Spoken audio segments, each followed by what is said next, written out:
privilege for me to have been involved in Peer Support Australia for almost half its life, and for almost a quarter of mine.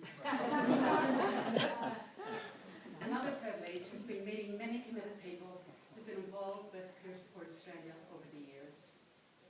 And one person we hoped who would be here to help us celebrate was Hawke. Annie is 82 years old and was one of the first teachers trained to implement the Peer Support Programme. Unfortunately, she has hurt her back and is unable to be with us today. She has, however, provided us with her thoughts, and I'm pleased to be able to share those with you. So, hi, my name is Hawke, and I represent the peer support people of the early 1970s.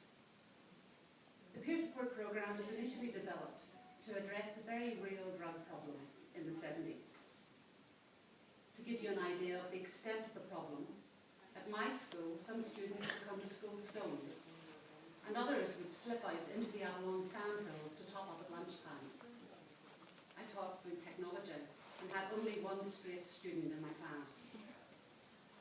One of my students who grew his marijuana at Coringai Chase would hop in his boat to water his plants each week.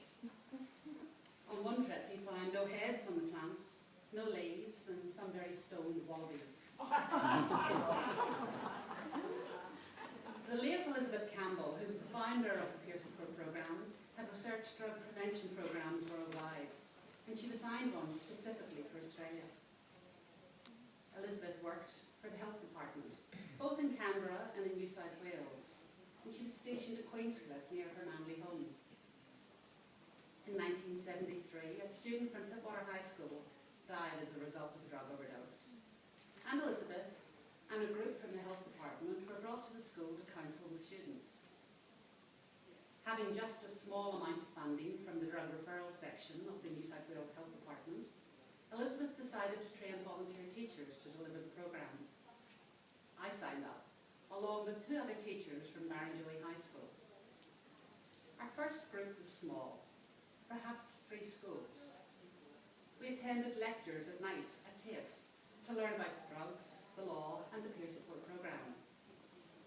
It was similar in format to the current programme, although I understand the focus has moved away from being specifically a drug prevention programme. In those years, it was only available to high schools. It worked really well. The Year 10s were trained as leaders, and they visited their local primary schools to meet the Year 6 students. When these students arrived at the high school the following year, the leaders would show the groups around, introduce them to the teachers, and help them settle in. The programme is very valuable in supporting the younger students in the playground and in helping them adapt to high school. The most difficult part for the teachers was the timetabling and convincing the head of departments about the value of the programme. That'll be a big change.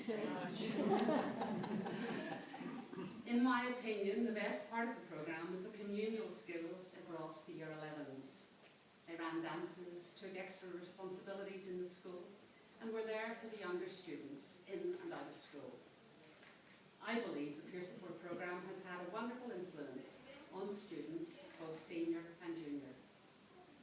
Well done, Peer Support. I am proud to have been a part of your amazing legacy.